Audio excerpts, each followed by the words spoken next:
Chapter 3. I awoke with a start and rolled onto my stomach to choke up several mouthfuls of salt water. Coughing and gasping, I blinked rapidly, but my vision was so blurry that I couldn't see anything aside from the hard brown surface that I was heaving onto. There were some distant-sounding voices, but I couldn't have even begun to guess what they were saying. The retching began to subside, and suddenly there were arms around me. I felt myself being lifted into a bridal carry. Dazed as I was, I made no effort to resist, still trying to regain my senses and eject any remaining water from my lungs. As I continued blinking, my eyes finally began to clear, and I regained some semblance of sight just in time to watch the main deck disappear as I was carried below.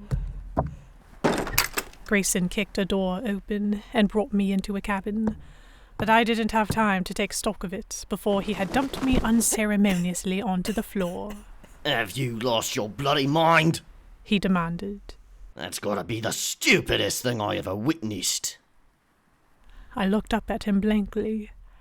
Like me, he was dripping wet. He must have been the one who had rescued me from the water. I sat all the way up, trying to make some gears in my brain turn again as Grayson loomed over me, fuming. Did you honestly think you could swim for it?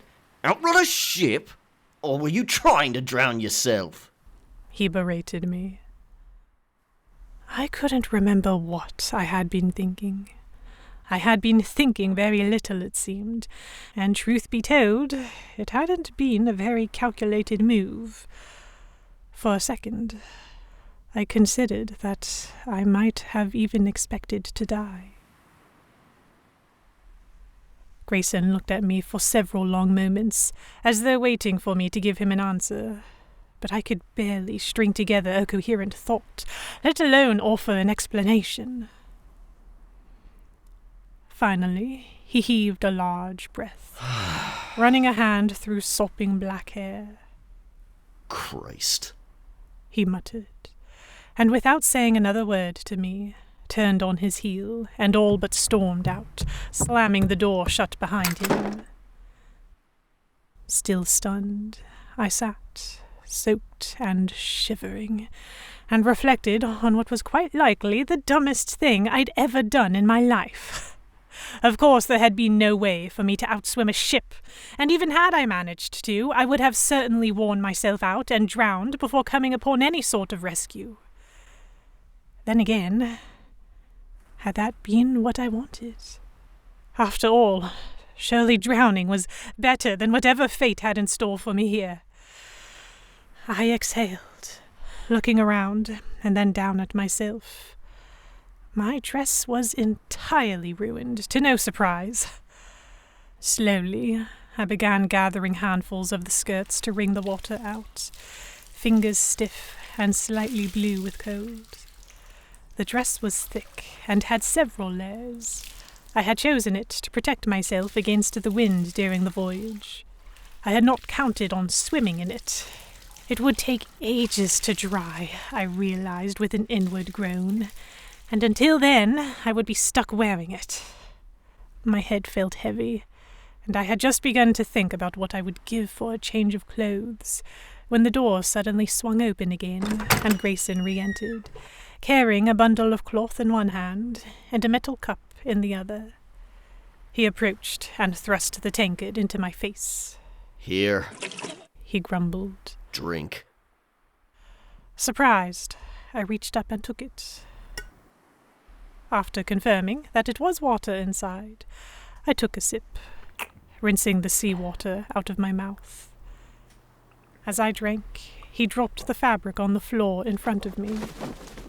I glanced down at it, swallowing and breathing a small sigh as the coating of salt in my throat was washed down.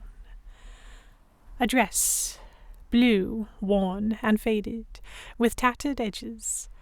I also realized when I looked back up at Grayson that he'd also brought with him another coil of rope. He nodded at the dress. Unless you'd like to catch pneumonia, I suggest you put that on, he said. And don't complain about it, because it's all we have.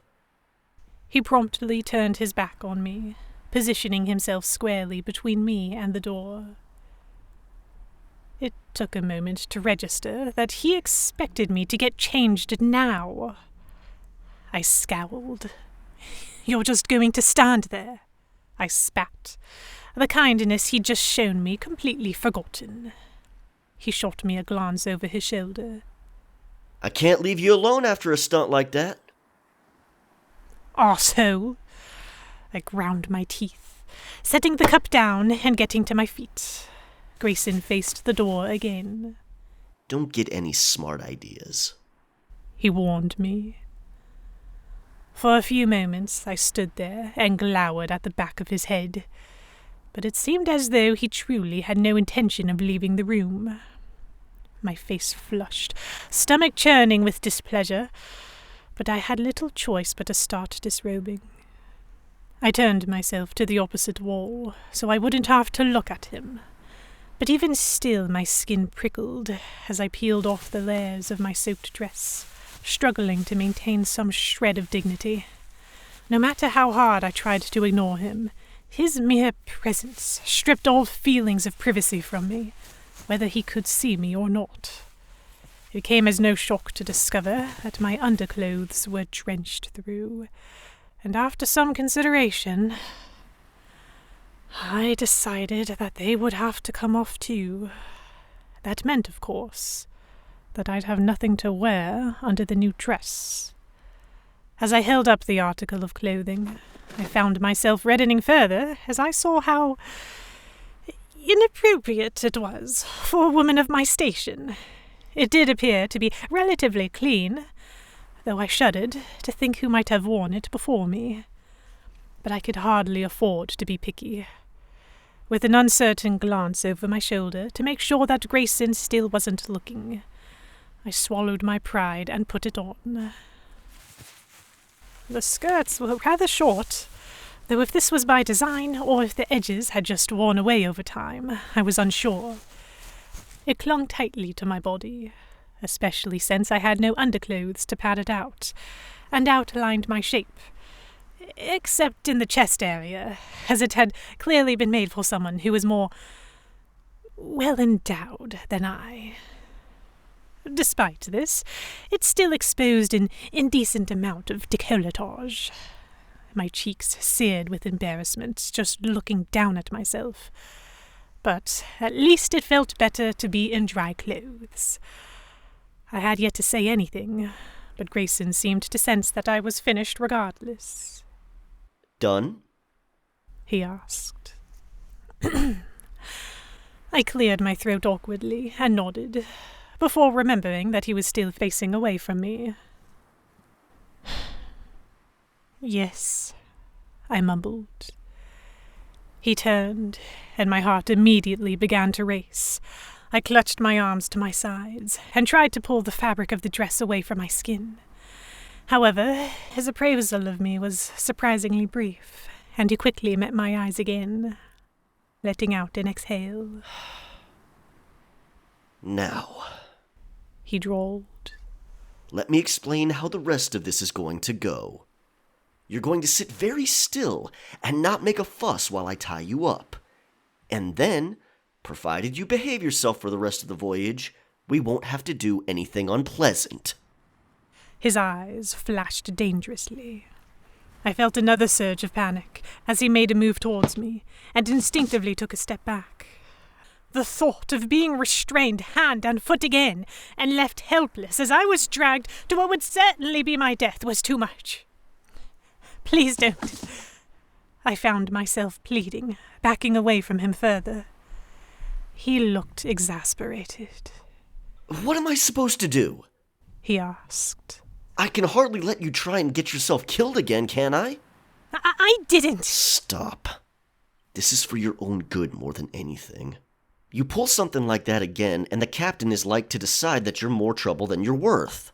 He took another step closer to me, expression darkening. And I don't think you want to know what will happen after that. Is that supposed to be a threat? I asked, voice quivering. No, it's just the truth. He stared back at me evenly. I told you this before. All you have to do is cooperate, and you'll be returned home within a few weeks. I won't! I blurted out, my teeth clenched together in frustration, and no longer able to contain myself. The question that had been burning on the back of my tongue since I landed in this situation burst out of me. Do you have any idea who I am? That gave him pause. He raised an eyebrow and stared at me for a moment, clearly trying to determine what I was getting at, as I did my best to keep from trembling. Of course, he said slowly. I looked at him expectantly, and seeing this, he turned and went to the desk over by the door, shuffling through a few papers and leather-bound books until he finally pulled out what looked to be a ledger. He opened it to a bookmarked page. Penelope Hayward, passenger aboard the Oasis bound for Dover. He read aloud. Your father is Henry Haywood, businessman and owner of several successful textile factories in London. He lifted his head to look at me, frowning. Knowing these things is part of my job.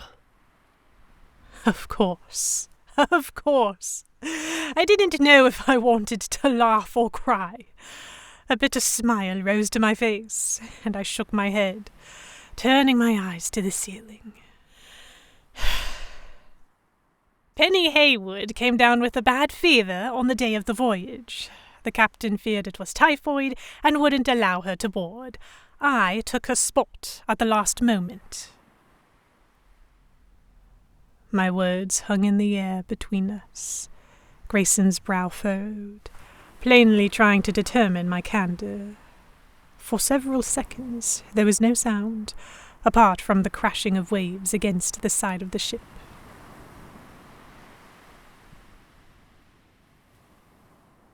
Finally, he broke the silence. Who are you, then? He asked, carefully. I faltered, the initial confidence of my outburst fading. There was no point in hiding it. They were going to find out sooner or later. And what was the use in dragging this nightmare out? My name is Everly Williams. My father is Admiral Benjamin Williams. Grayson's eyebrows shot up. Slowly, he began to repeat me. Your father is... I believe your kind usually refer to him as Admiral Hangman. I finished his half-formed thought. Or so I've heard. Not only does he have countless naval ships at his disposal, but he harbours a particularly strong dislike for pirates. I let out a shaky breath. You can bring me to port and try to ransom me back to him as you plan, but it won't end well for any of us. Grayson's expression did not change, save for a flicker of uncertainty in his eyes. For the first time since meeting him, he seemed to be at a loss for words. I pressed my lips together, trying to keep them from trembling, and utterly failing. Perhaps you should have just let me drown, I mumbled. There was a prolonged silence.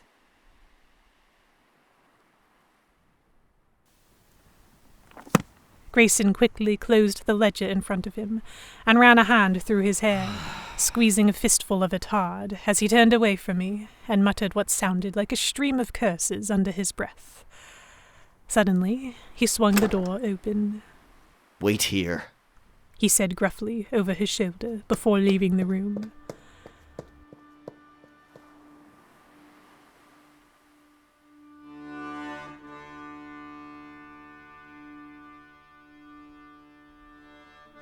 For several long moments I stood there, not sure what to do.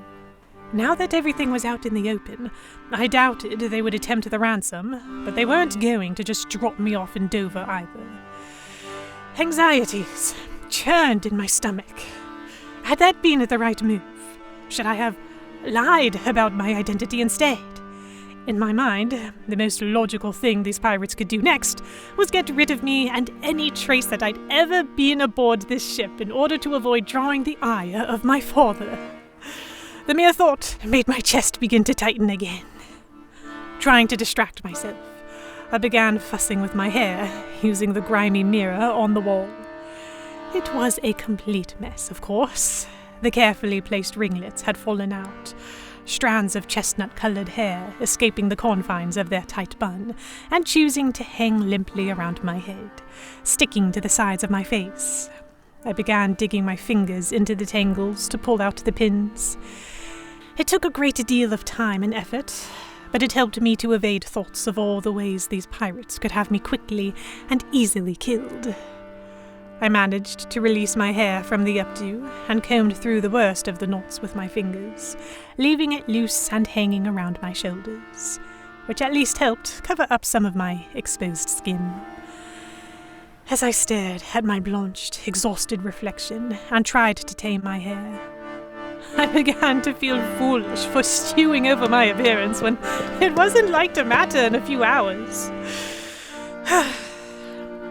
Grayson returned, just as another round of fearful nausea came upon me, expression grim. I braced myself, glancing at his hands, but he wasn't holding any weapons or sandbags. Instead, he held the door open and gestured for me to come through. Come with me, he instructed. The captain wants a word.